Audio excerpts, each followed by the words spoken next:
Olá, ouvintes! Está começando Viver Bem Guaíba, o seu programa de saúde, bem-estar e qualidade de vida. Hoje o nosso tema é o ritmo do coração e o alerta vem do Dia Nacional de Prevenção das Arritmias Cardíacas e Morte Súbita neste mês de novembro.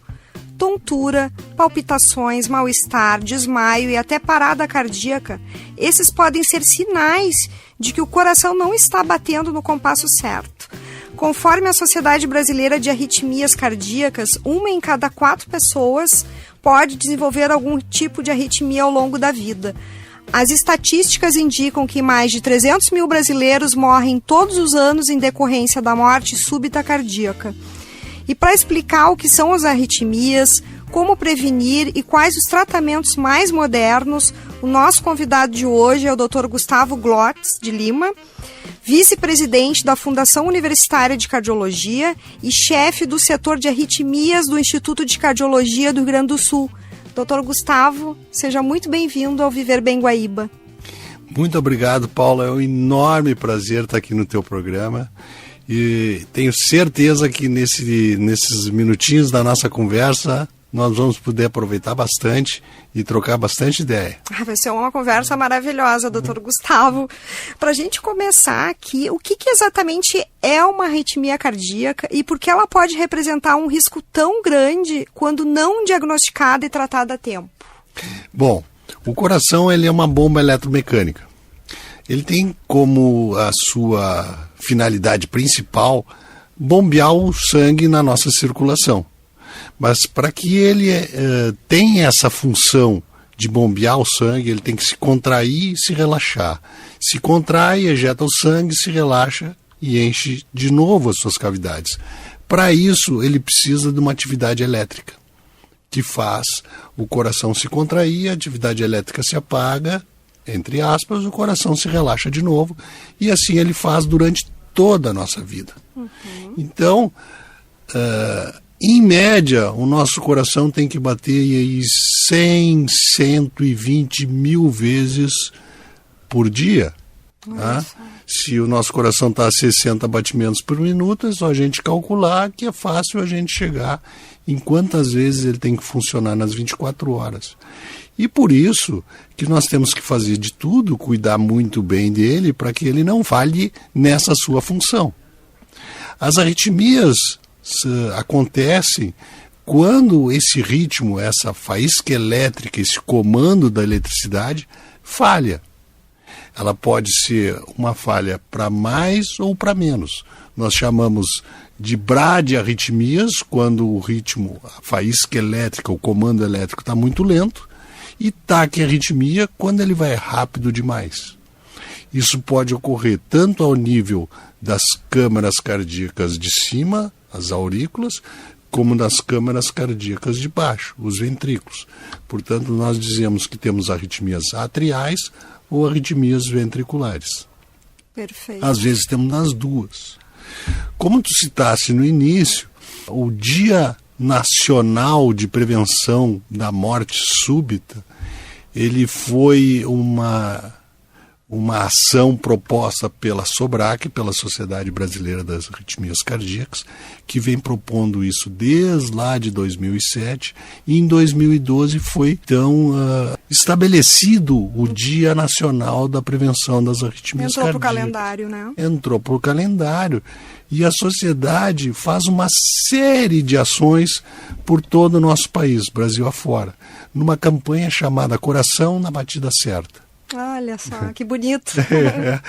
E isso tem sido muito gratificante. Há muito tempo a gente vem acompanhando isso e vem vendo os resultados que isso está trazendo para a sociedade. Quer dizer, das pessoas também se atentarem para isso, observarem literalmente os seus batimentos aí, procurarem médico, sem fazer dúvida. Prevenção é a melhor forma, né? Sem dúvida nenhuma. De diagnosticar precocemente, né? E, doutor, quais são os tipos mais comuns de arritmia e como o ouvinte pode perceber que algo não está bem? Bom, a arritmia mais prevalente são as extrasístoles. A maioria das extrasístoles nós nem notamos que estamos tendo, porque a maioria das pessoas tem. Mas a arritmia sustentada, aquela que traz um problema maior, mais prevalente, é a fibrilação atrial.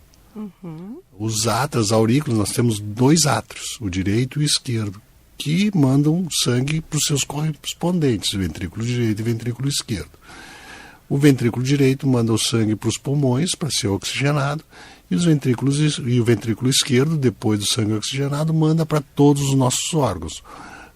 Cérebro, rins, o próprio coração, fígado, intestino, etc. Tudo interligado. Tudo interligado.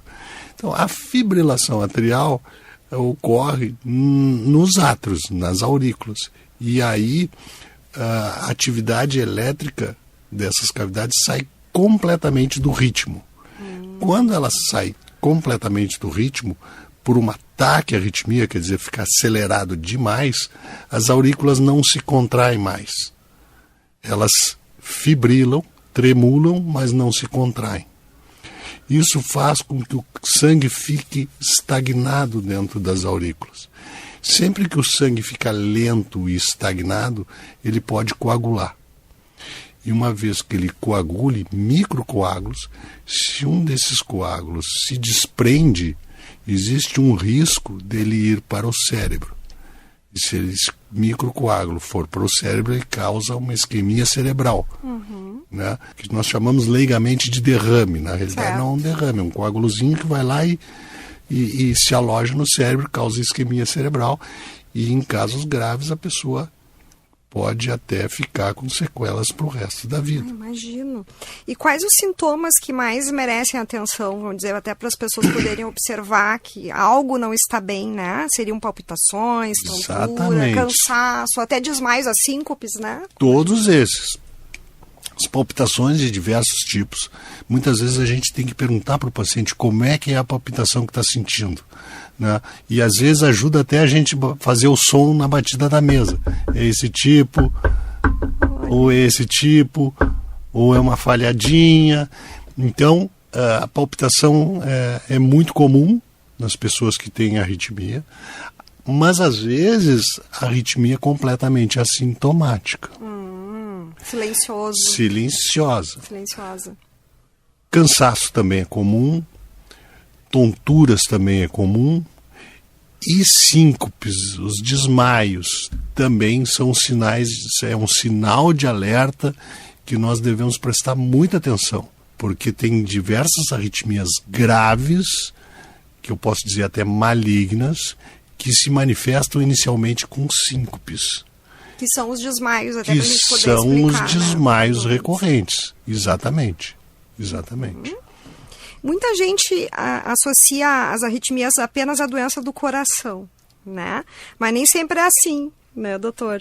Fatores como o estresse, ansiedade, consumo excessivo de álcool, a cafeína, né? Ou até mesmo certos medicamentos, eles podem desencadear esse descompasso no ritmo cardíaco? Sim. São diversas situações diferentes. Claro. Nós temos uma síndrome que já se falou e discutiu muito, que é a síndrome do coração partido. Então, angústias, brigas, liberações de catecolamina, sem dúvida, podem levar a arritmias graves. Todo mundo já ouviu falar que alguém teve um ataque cardíaco numa partida de futebol. É verdade. Né? Ou numa grande catástrofe, num terremoto, ou num assalto, isso é verdade. Também pode ser decorrente ao abuso de drogas lícitas e ilícitas, também. Nós vemos, infelizmente, o uso de drogas que levam a alterações cardíacas tão graves que podem levar à parada cardíaca. E a gente tem que estar atento a isso. Perfeito. E isso é mais uma das grandes funções dessas campanhas de prevenção a arritmias graves e arritmias malignas. É o caráter educativo. Primeiro na prevenção e depois no tratamento. Se nós vemos uma pessoa que teve um desmaio na nossa frente, presenciado, nós temos que saber o que fazer.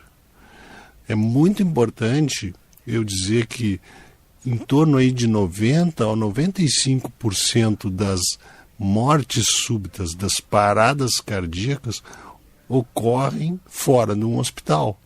Na casa das pessoas, principalmente, mas também na rua, no trânsito, em locais de grandes públicos, né, aeroportos. O aeroporto é muito significativo porque é um lugar de muita atenção. As pessoas estão atrasadas, têm malas, têm documentos, então a correria, e isso leva pessoas predispostas a poderem ter arritmias graves secundárias a diversas causas. Uma delas é o infarto. Nós sabemos que um número muito elevado de infartos transcorre com óbito nas primeiras horas por arritmias fatais. Então, se nós vemos uma pessoa que está com uma dor súbita no peito, está com palpitações, está com sudorese ou desmaiou, nós temos que saber o que fazer. Perfeito. Perdeu os sentidos na nossa frente, primeira coisa, e os programas educativos ensinam isso, e deveriam ensinar em todas as escolas. Verdade. Primeira coisa, tem circulação efetiva, a pessoa está pálida, a pessoa está branca, a pessoa está fria e a pessoa tem pulso arterial palpável. Todo mundo, as crianças deveriam ser educadas no que a gente chama de manobras de reanimação básica da vida. Então, tem pulso arterial palpável, a pessoa, nós ensinamos isso para os nossos residentes e para os nossos alunos de medicina. Vocês têm de 5 a 8 segundos para dizerem se a pessoa tem pulso arterial palpável quando inconsciente.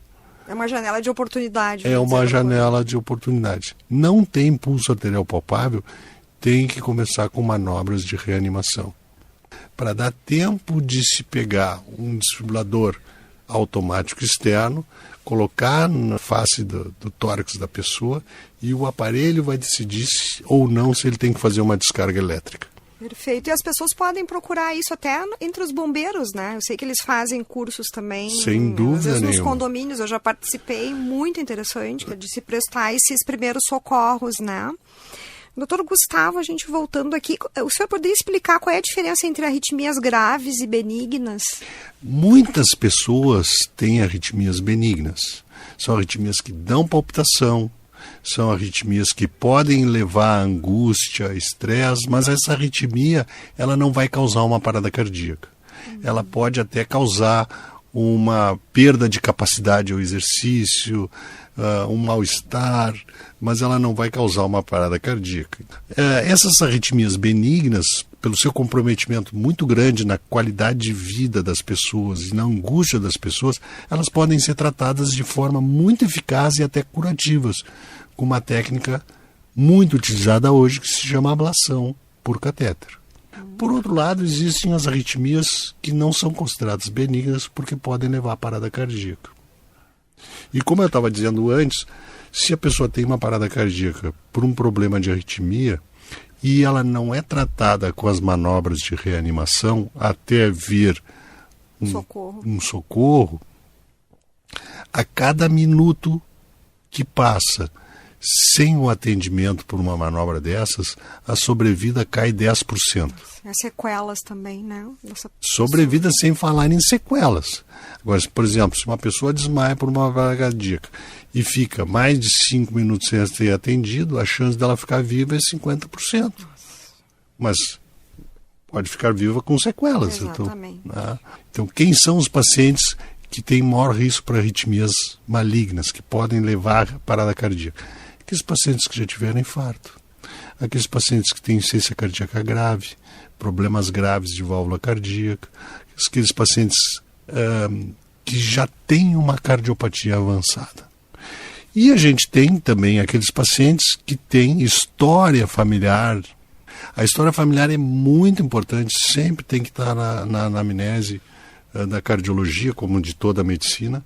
E nós estamos agora num momento de transição da medicina, que é o conhecimento genético que pode ser estudado já, não só por amostras séricas, mas também de saliva, ou de pelos, ou de outros Está muito avançado, né? Muito preditivo já. O avanço nessa área é impressionante. A cada mês que passa surgem tantas coisas novas, assim como no mundo inteiro está acontecendo, né? Está indo muito rápido. Está indo muito rápido. E quando se fala de exames que ajudam a identificar as arritmias, né? Se conhece muito o eletrocardiograma, o Holter de 24 horas, o teste de esforço. Isso continua, doutor? Ainda continua, sem dúvida.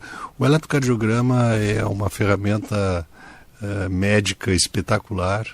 Ele propicia ainda a maioria dos diagnósticos mais importantes para a gente ter, né, uma noção disso. O infarto agudo miocárdio, que é a doença que mais mata no Ocidente, ainda tem o seu diagnóstico feito por um eletrocardiograma simples de superfície, como há 50, 60 anos atrás. Mas, claro que a tecnologia vem nos expondo muitas maravilhas. Verdade. E existe hoje também um exame que nós usamos demais, que é o chamado estudo eletrofisiológico. O estudo eletrofisiológico ele é feito através da introdução de cateteres na corrente sanguínea, na maioria das vezes pelas veias da perna, pela veia femoral, artéria femoral.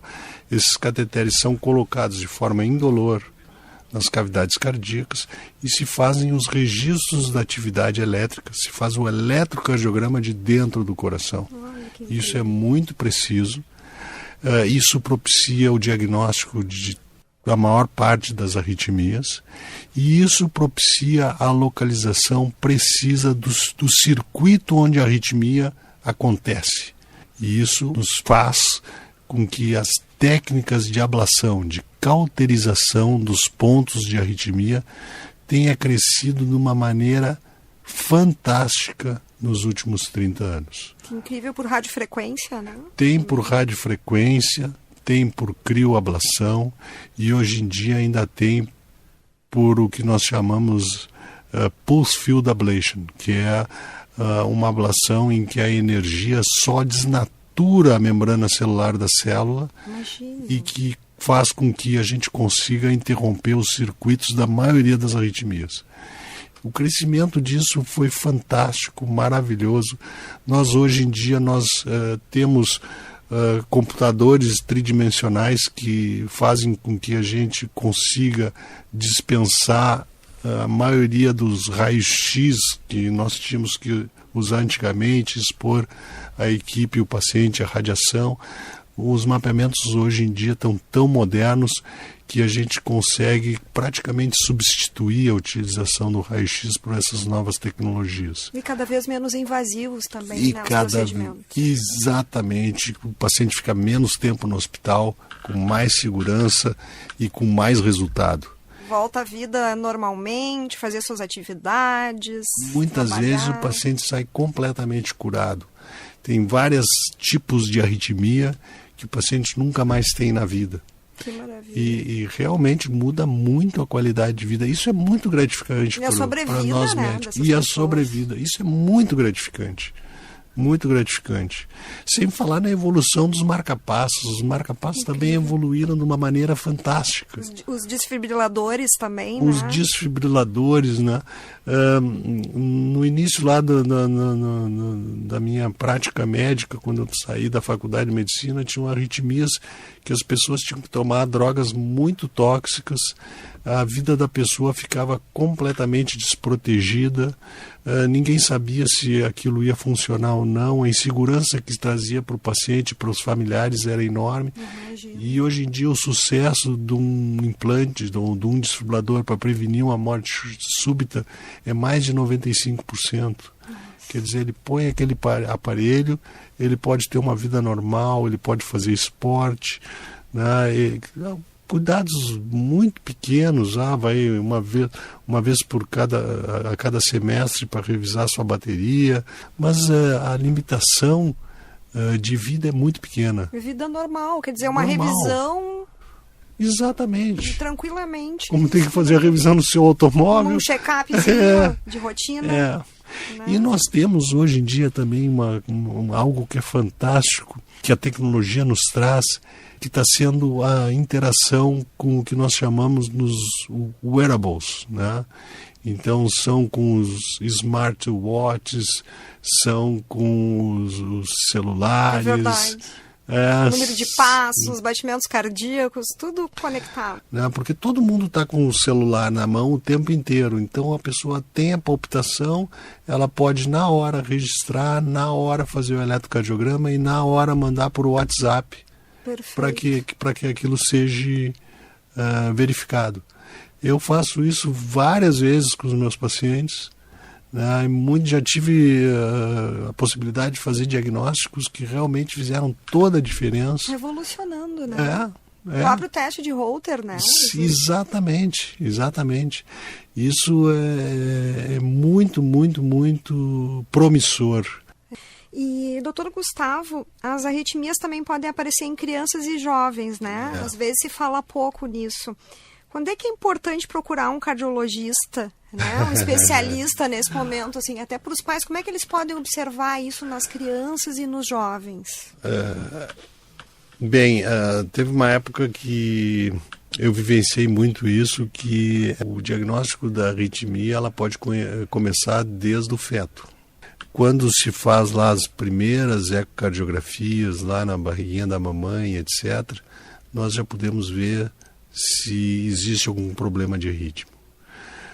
Tanto ritmos muito lentos, bradiarritmias, que se sabe que vai ter que ser tratado com um número significativo de casos com marca-passo, e taquiarritmias. E às vezes a gente tem que tratar a mãe para que aquela substância passe pela placenta para chegar no fetinho. E ver muitas arritmias no feto, depois que nascem elas param.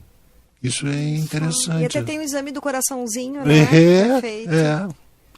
Então, qualquer etapa da vida, nós estamos preparados para diagnosticar e para tratar as arritmias.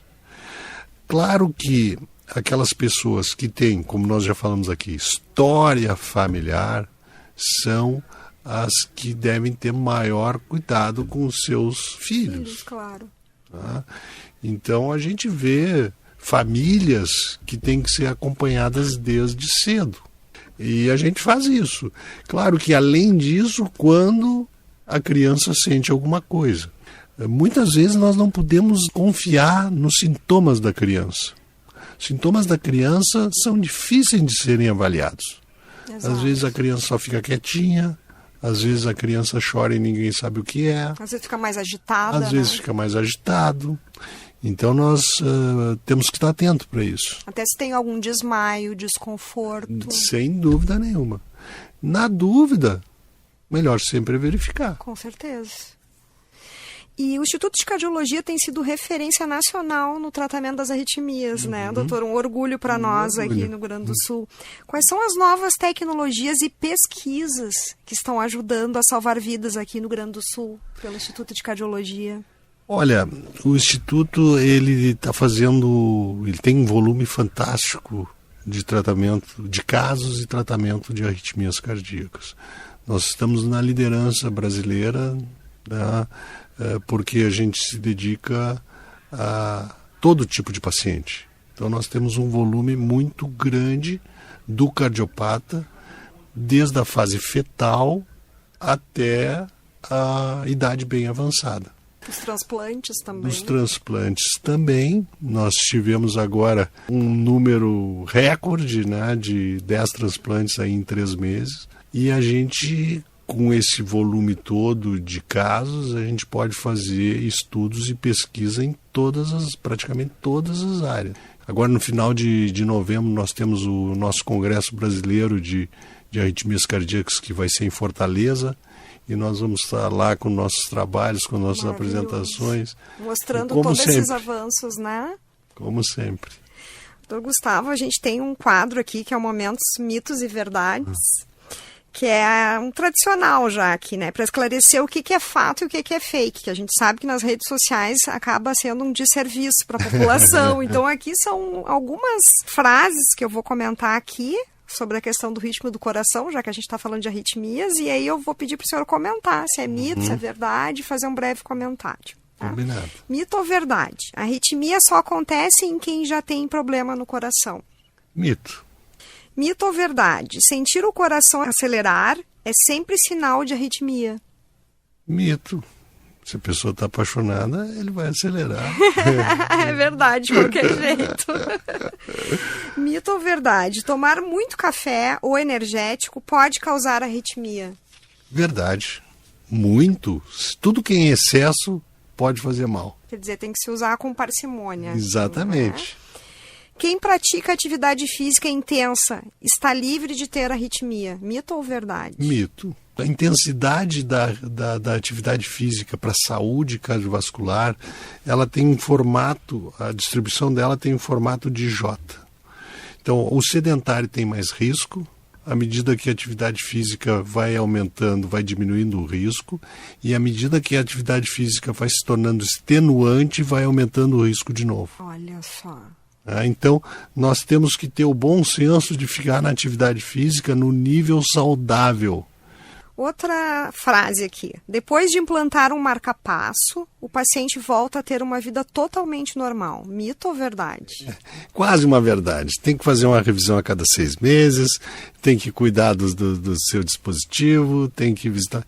É quase uma verdade porque ele pode fazer natação, ele pode jantar fora, ir ao teatro, brincar com seus filhos e netos, dirigir. Então é 99% verdade. Fazer suas revisões, né? E outra questão, as arritmias não têm cura. Mito ou verdade? Mito. Tem várias arritmias hoje que têm cura mesmo. Exato. Doutor Gustavo, muito obrigada pela presença e pelas explicações aqui sobre um tema que muitas vezes assusta, mas que pode ser controlado e prevenido com informação e acompanhamento médico.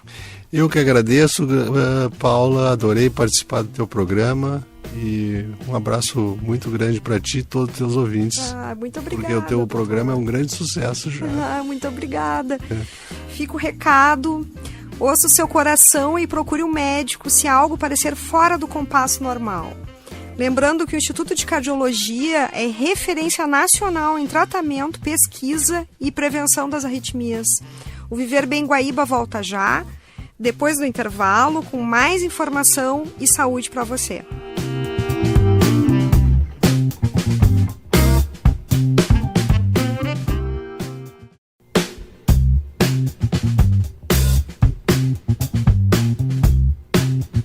Estamos de volta com o programa Viver Bem Guaíba e neste segundo bloco vamos falar sobre o Dia Mundial da Prematuridade, celebrado no próximo dia 17 de novembro.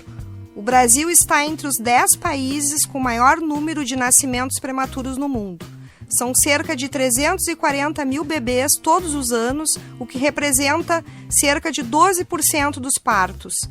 Os avanços da medicina e da neonatologia têm garantido sobrevidas cada vez maiores, mas o nascimento antes do tempo ainda representa desafios importantes para o bebê e para a família inteira.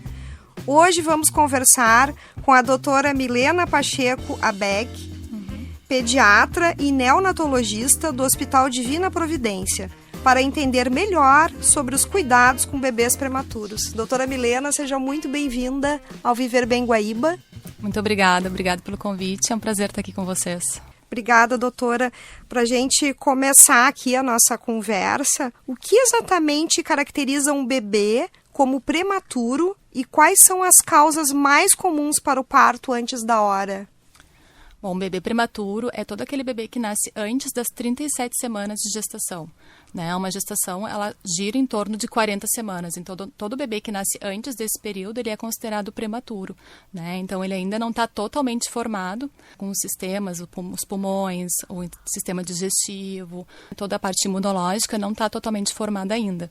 As causas para isso acontecer são diversas. As principais causas que a gente pode falar são as infecções maternas durante a gestação, as formas graves de hipertensão e de diabetes gestacional, os nascimentos múltiplos, gestações quando tem gêmeos, quando tem trigêmeos, E além de fatores ligados ao estilo de vida, como um estresse, a falta do pré-natal adequado, tabagismo e uso de drogas. Perfeito. E, doutora Milena, quais são os principais desafios enfrentados pelos bebês prematuros, né, logo após o nascimento? Como, por exemplo, problemas respiratórios, gastrointestinais e neurológicos?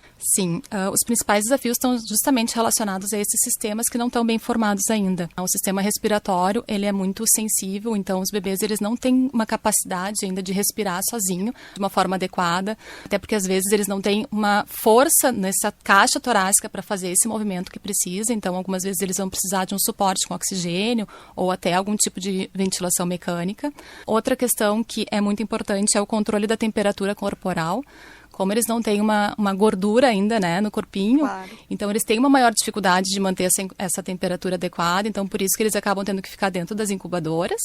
Outra questão é em relação à alimentação. O sistema digestivo ele não está totalmente pronto ainda para receber essa alimentação, então em alguns casos, os prematuros mais menores, né, os mais novinhos, eles têm que receber uma alimentação direta na veia, que é quando a gente consegue ali dar um suporte de calorias, dos nutrientes que eles precisam direto na veia, ou algumas vezes pela sondinha, né, que a gente passa no nariz e na boquinha para poder oferecer o leite para eles. Seriam os prematuros extremos? Isso, os prematuros extremos ou os muito baixo pesos, eles têm que receber alimentação parenteral, que é essa que a gente oferece na veia, né? E doutora Milena, no caso dos bebês prematuros extremos, com quantas semanas eles são considerados como bebê extremo, nascimento de bebê, nascimento extremo? Abaixo de 28 semanas são bebês extremos.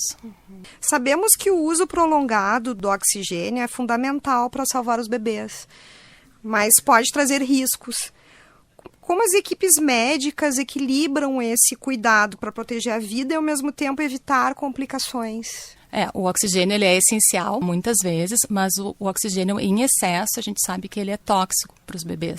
Então, a gente tem um controle muito rigoroso em relação à saturação. A gente tem limites dentro da UTI que a gente tolera o mínimo e o máximo, porque se a gente oferece por muito tempo um oxigênio acima desse máximo, que é indicado, eles podem desenvolver a retinopatia da prematuridade, que causa problemas de visão no futuro. Então, esse controle é bem rigoroso, assim, dentro dos controles dos sinais vitais deles. É um monitoramento constante. Constante, com o saturômetro, 24 horas, eles são monitorados com o saturômetro dentro da UTI, e se eles conseguem saturar melhor, né, que a gente fala, acima dos níveis indicados, a gente tem que ir lá e reduzir a quantidade de oxigênio que a gente está oferecendo para eles, para não causar esses riscos. Perfeito. Doutora Milena, tu poderias explicar por que cada semana a mais de gestação é tão importante para o desenvolvimento do bebê e quais órgãos ainda estão em formação nas fases finais da gestação? Sim, cada semana que ele fica ali dentro do útero materno, né, eles conseguem amadurecer mais esses sistemas principais, né, principalmente em relação ao sistema respiratório e sistema imunológico, porque nessas últimas semanas eles recebem uma carga de anticorpos bem importante, vinda, né, da placenta e do organismo materno, que vai ajudar nesse desenvolvimento para prevenir contra infecções e outros problemas. Por que se diz que a prematuridade é uma condição que pode deixar marcas até a vida adulta? Que tipo de sequelas podem surgir nesses casos, doutora Milena? Bom, o nascimento prematuro, ele pode trazer sequelas, né, tanto motoras quanto físicas e emocionais, neurológicas e emocionais para esses bebês. Algumas das sequelas mais importantes são em relação ao desenvolvimento motor. Alguns bebês podem ter atraso de desenvolvimento motor, com dificuldades para caminhar. Alguns apresentam algum tipo de déficit cognitivo ou de aprendizagem. Eles podem desenvolver uma tendência maior a problemas crônicos respiratórios. E alguns estudos nos mostram que mesmo na idade adulta, esses pacientes que nascem prematuros, eles têm uma tendência maior a desenvolver doenças metabólicas, como diabetes e hipertensão. E risco de obesidade também? Também pode estar associado. Quando o ganho de peso é feito muito rápido, também pode acontecer isso também. Mas vale lembrar que nem todo bebê prematuro vai desenvolver sequelas. Né? Eu acho que isso é bem importante. Nem todo bebê. Tudo depende, claro, de cada caso e de como que é feito esse cuidado que eles recebem tanto dentro do hospital quanto depois de sair, né, com o desenvolvimento deles fora do hospital. O acompanhamento, eu imagino que seja fundamental, né? Isso é essencial. O pré-natal, até para a gente pegar esse gancho do acompanhamento, ele tem um papel essencial na prevenção da prematuridade. Que cuidados e exames ajudam a reduzir o risco de parto antes do tempo? Sim, o pré-natal é a nossa principal chance de evitar o nascimento prematuro. E quando a gente não pode evitar, a gente consegue ter um melhor controle e organizar melhor esse nascimento para que tenha menores sequelas depois. Entre os cuidados essenciais, o mais indicado é iniciar o pré-natal o mais precoce possível, idealmente nas primeiras semanas, no primeiro trimestre de gestação. Ter hábitos de vida saudáveis, como evitar fatores de risco, como cigarro, uso de álcool, tabagismo. Controlar as doenças, como diabetes, a hipertensão materna, para que esteja tudo bem organizadinho ali no sistema materno para poder gerar esse bebê. Tratar infecções, realizar os ultrassom que são indicados durante o pré-natal, porque além da gente conseguir ver ali o bebê em si, a gente consegue ver a placenta, como é que está posicionada, a gente consegue fazer a medida do colo do útero, que é um marcador bem específico e bem importante para desenvolver o risco de nascimento prematuro nessas gestações. Perfeito. E no caso até das mulheres que procuram o SUS, o Sistema Único de Saúde oferece isso através dos postos, de referência. Sim, elas podem ter esse acompanhamento tanto dentro dos postos, com obstetras ou enfermeiras obstétricas, e podem fazer esses exames também que vão ser solicitados. Uhum. A tecnologia médica evoluiu muito, E hoje conseguimos salvar bebês que nascem cada vez mais cedo. Há novas pesquisas ou terapias promissoras que estão ajudando a melhorar a qualidade de vida dos prematuros, principalmente dos que nascem com menos de 28 semanas? A gente tem uma tecnologia muito avançada dentro das UTIs, Então, todo esse suporte que eles recebem ali dentro, tanto em relação aos respiradores, que são máquinas muito mais atualizadas, muito mais modernas, em relação aos cuidados com a nutrição, aos exames que são disponíveis, aos testes, até mesmo testes genéticos, outros testes que a gente pode investigar algumas doenças e alguns problemas que podem aparecer desde cedo. Com certeza, eles estão ajudando muito no desenvolvimento deles. E quais doenças seriam essas, doutora Milena, que se pode investigar hoje? Para os bebês, a gente tem principalmente como nosso aliado o teste do pezinho, que é um teste essencial, que é um teste, inclusive, que é oferecido pelo SUS, e em algumas formas, de forma particular, a gente consegue ter outros tipos de testes dentro dessa pesquisa. Então, ele investiga várias doenças básicas que, quando tratadas precocemente, elas podem prevenir sequelas e podem ajudar num desenvolvimento muito melhor depois. Teste do olhinho também, O teste do olhinho ele é feito, então, dentro do hospital, sim. Ele é um teste que avalia precocemente catarata e glaucoma congênito. Tem o teste da orelhinha também, que é feito pelas fonoaudiólogas também dentro do hospital para avaliar a questão da audição desses bebês. E o teste do coraçãozinho, atualmente, que é obrigatório também ser feito para rastrear alguns tipos de doenças congênitas cardíacas. E dentro da UTI, então, é muito mais intensificado esses testes? Com certeza, todos os bebês passam por todos eles antes de receber alta. E, doutora Milena, em relação aos sinais de alerta que a gestante deve observar e procurar ajuda médica imediatamente? Toda gestante ela tem que procurar ajuda médica imediatamente se ela perceber contrações regulares antes das 37 semanas, se ela perceber perda de líquido, que pode ser a ruptura da bolsa, se tiver sangramento vaginal, se ela tiver sintomas de mal-estar geral, como febre, calafrios, se ela tiver algum tipo de dor abdominal ou pélvica persistente, ou alguns sintomas que a gente diz que geralmente estão associados aos sintomas de pressão alta, como dor de cabeça, tontura, visão turva. Todos esses sinais são sinais que elas têm que procurar atendimento para avaliar se está tudo certo ou não. Imediato, Imediato. Outra questão bem importante também é a diminuição dos movimentos fetais, principalmente depois de 28 semanas. Se a gestante começa a perceber que passa muito tempo e o bebê não está se mexendo, também é importante que ela procure atendimento para avaliar como é que está o bem-estar fetal nesse momento. Perfeito. Até em relação também ao ganho de peso, do bebê. Isso ela vai acompanhar durante o pré-natal. Então, isso o médico que está fazendo o pré-natal delas vai poder fazer esse acompanhamento e observar se tem algum risco maior. Aí é intensificado até em relação aos ultrassons, para conseguir acompanhar como é que está esse desenvolvimento ali dentro.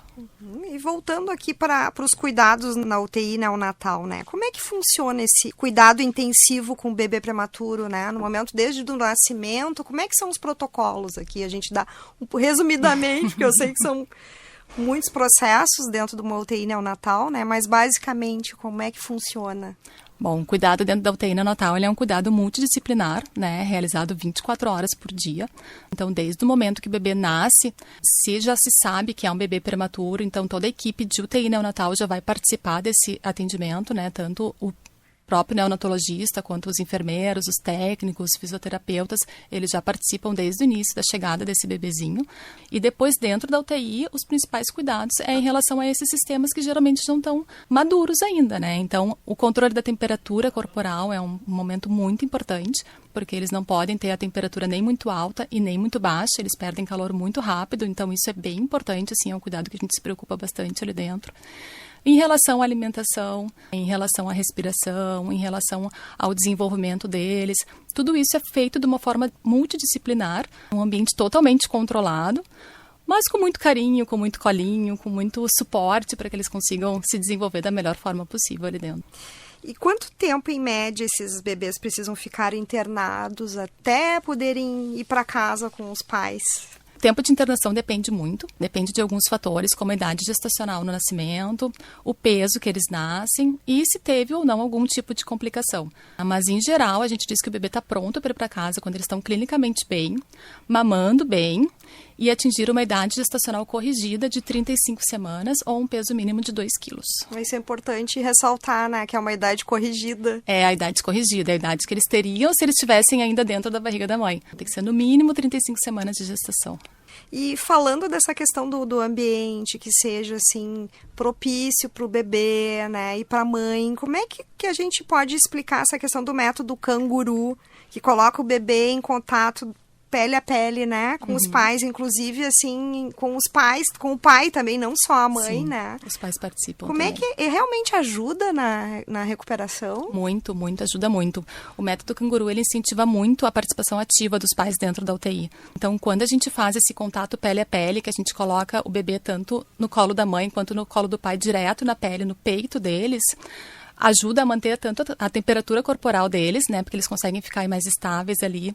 A gente observa uma regulação muito tranquila, assim, da parte da respiração, do ritmo cardíaco, além de fortalecer o vínculo, né, e trazer mais tranquilidade tanto para o bebê quanto para essa família. A gente observa que isso ajuda, inclusive, a reduzir o tempo de internação desses bebês dentro da UTI. Com certeza. E tranquiliza os pais também, né? Muito. Fortalece o vínculo, né, então é maravilhoso para todo mundo, né.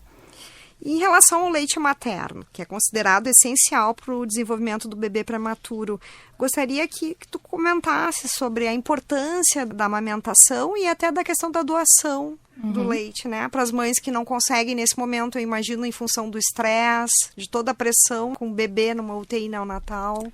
Sim, o leite materno, ele é o alimento mais completo, que vai fornecer os nutrientes e os anticorpos necessários para esses bebês poderem se desenvolver ali dentro. Então, sempre que possível, a gente vai incentivar que seja oferecido o leite materno, até porque os bebês prematuros, como eles têm um sistema digestivo ainda imaturo, eles têm um pouco mais de dificuldade de aceitar fórmulas. Então, o leite materno, ele é mais fácil de ser digerido e ele vai favorecer também essa maturação intestinal. Então, a gente incentiva muito que as mães tenham esse momento de amamentação. Quando não é possível, quando o bebê ainda não está preparado para ir para o seio materno, elas podem tirar o leite, fazer a ordenha desses leites, para poder oferecer para ele, seja no copinho ou seja na sondinha. Né? Lá no hospital, inclusive, a gente estabeleceu a ordenha beira-leito, que é um momento maravilhoso, que favorece muito, porque a mãe consegue tirar o leite ali do lado da incubadora do bebê e oferecer esse leite fresquinho para esse bebê, né? O leite não precisa passar por todo o processo de lactário, né? Então, ele sai direto ali do peito da mãe mesmo para ir pro bebê. Da fonte pro bebê. Da fonte direto ali pro filhinho dela. Então, isso é muito bom, porque além do benefício do bebê que está recebendo, a mãe se sente participante desse processo também, e isso reduz a ansiedade, traz um momento de mais tranquilidade para elas poderem passar por essas internações prolongadas. Eu imagino que até estimule mais que ela produza leite, né? Com certeza. E a questão dos bancos de leite humano, eu acho que é importante a gente destacar isso até para convidar, né, os próprios ouvintes aí que têm bebês novinhos e que podem também doar leite para as mães que não conseguem produzir nesse momento tão delicado, né, da vida desses bebês. Os bancos de leite são essenciais, porque muitas mães seja por motivos de não ter uma produção suficiente ou por ter algum problema de saúde, elas não conseguem ter essa produção, né? Então, os bancos, eles fornecem o leite materno, que vai ser distribuído principalmente para os bebês prematuros, que é o que tem maior necessidade desse leite nesse momento. Então, os bancos, eles coletam esse leite, processam e distribuem para os hospitais, né, que tenham essa rede para poder receber esse leite. Como é que é o processo? A mãe entra em contato com os hospitais? Sim, a mãe tem alguns hospitais específicos que têm banco de leite, elas podem fazer o contato, é feito um cadastro, é feita uma checagem em relação aos exames, né, de pré-natal, sorologias maternas. Saúde, né? Isso, saúde em geral, e daí elas podem fazer a coleta e levar diretamente nesses lugares, que daí eles fazem todo esse processo para poder distribuir para os bebês depois. Imagino que o ganho é fantástico. Muito. Né? Para todos, né? Para todos. É. E quando chega o momento da alta, o tão esperado momento da alta, quais são os cuidados que os pais precisam ter com o bebê prematuro em casa? O momento da alta é um momento lindo, né, que emociona todo mundo, geralmente fica todo mundo emocionado nesse momento, mas a gente costuma dizer que é, na verdade, uma continuação do tratamento que já vinha acontecendo dentro do hospital, porque esse bebê ele vai precisar seguir os acompanhamentos, né, o acompanhamento médico com as consultas regulares, vai ter que continuar tendo um ambiente controlado, um ambiente seguro para ele ali dentro, para evitar que ele seja exposto a pessoas com algum tipo de doença, para ele não pegar algum tipo de virose, né, como a tão temida bronquiolite. Isso é importante destacar, doutora Milena, Sim. porque essa questão das visitas, né, todo mundo quer, aí o bebê prematuro, já está em casa, vou visitar, então eu acho que é importante tu reforçares aqui para os ouvintes. A gente costuma recomendar para os pais que eles digam que, por recomendações médicas, os bebês têm que continuar mais isoladinhos em casa. Então, posta foto nos grupos de família, se gosta de postar no Instagram, divulga, porque todo mundo quer participar desse momento, né? Mas é um momento que o bebê ainda não está totalmente pronto para receber visitas e para estar exposto a alguns vírus que podem estar por perto, né? Então, acaba sendo muito arriscado para eles ter esse contato direto com pessoas que podem trazer algum tipo de doença, né? Até então, o uso de máscara, eu imagino, e o álcool gel. Sim. Se for necessário, né? Se for alguém que é preciso ficar ali perto. Uma avó, alguém mais próximo. Então, usar o álcool gel sempre, lavando as mãos, botando a máscara, evitando beijar os bebês, né? A gente sempre diz que pai e mãe beijam, os outros não precisam beijar, principalmente quando eles são muito pequenininhos, né? Ainda tem uma imunidade que não está totalmente formada. Então, não tem por que ficar beijando, né? Acaba acontecendo o risco para eles. E eu imagino que também o acompanhamento com fisioterapeuta, fonoaudiólogo, em alguns casos. Sim, depende muito de cada caso, mas alguns bebês vão precisar desse acompanhamento multidisciplinar. Então, além do pediatra, que vai fazer todo o segmento de consultório, alguns bebês precisam da físio para ajudar nessa questão de desenvolvimento motor, relação à postura. Outros bebês vão precisar da fonoaudióloga, né, para ajudar inicialmente em relação à amamentação, mas depois de um tempo até em relação à alimentação e à própria fala. Alguns bebês podem precisar da terapeuta ocupacional, para ajudar nas questões sensoriais, e a psicóloga, né, muitas vezes para fazer um suporte para essa família, para poder ter esse desenvolvimento emocional mais adequado por mais tempo. Perfeito. A experiência de ter um bebê prematuro é intensa, emocionalmente, desafiadora, eu imagino, né? Como os pais podem lidar com a ansiedade e o medo nesse período? Como vocês trabalham esse processo, esse período na UTI neonatal com os pais? Sim, com certeza o nascimento de um bebê prematuro é uma experiência muito intensa e muito desafiadora para todo mundo. Então, é normal eles sentirem medo, eles ficarem inseguros e se sentirem ansiosos, né? Mas a gente costuma dizer que eles não estão sozinhos ali dentro. Toda a equipe está ali para dar esse suporte, para ajudar eles a passar por tudo isso. E a gente recomenda sempre que eles conversem, que eles perguntem tudo, tirem todas as dúvidas com a equipe. E outra coisa que é bem legal é o suporte emocional, né? Seja com um profissional, uma psicóloga, né, específica, ou com grupos de apoio, ou até mesmo familiares. É muito comum a gente observar que os pais de prematuros que passam pela UTI no mesmo momento, eles se tornam amigos, né? Justamente porque um vai dar o suporte para o outro ali dentro para conseguir passar por esse momento de uma forma mais tranquila, né? Que bacana. E fica uma família, eu imagino, né? Com certeza. A gente vê depois de anos, a gente vê os pais ainda se encontrando com os bebês que passaram pelo mesmo período ali dentro da UTI. É muito lindo, é muito legal. E depois até o momento que saem da UTI neonatal, eu imagino que esses pais se reencontrem também, se confortem, participam dos aniversários, depois juntam os bebês prematurinhos junto nos aniversários e mandam foto pra gente depois, é bem legal. Doutora Milena, o nascimento de um bebê, como tu bem disseste, prematuro, costuma ser uma montanha-russa emocional para a família, né?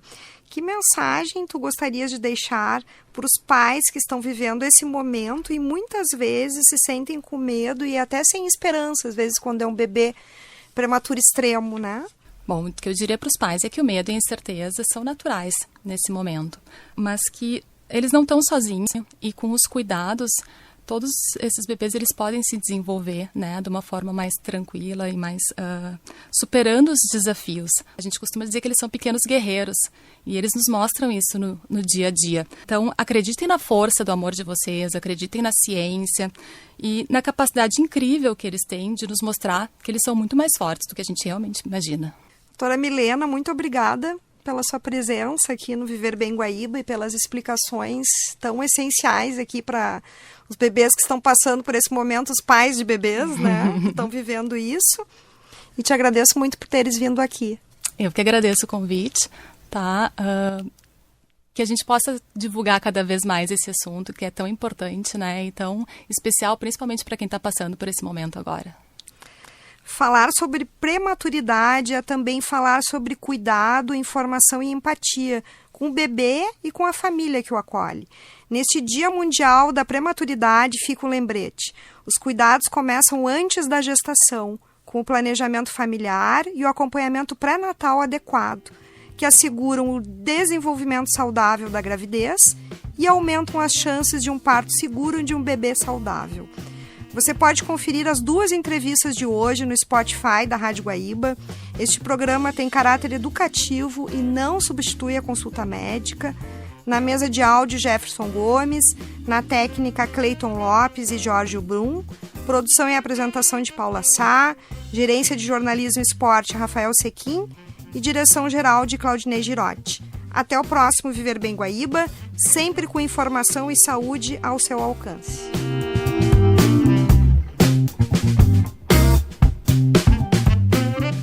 Informação e saúde ao seu alcance.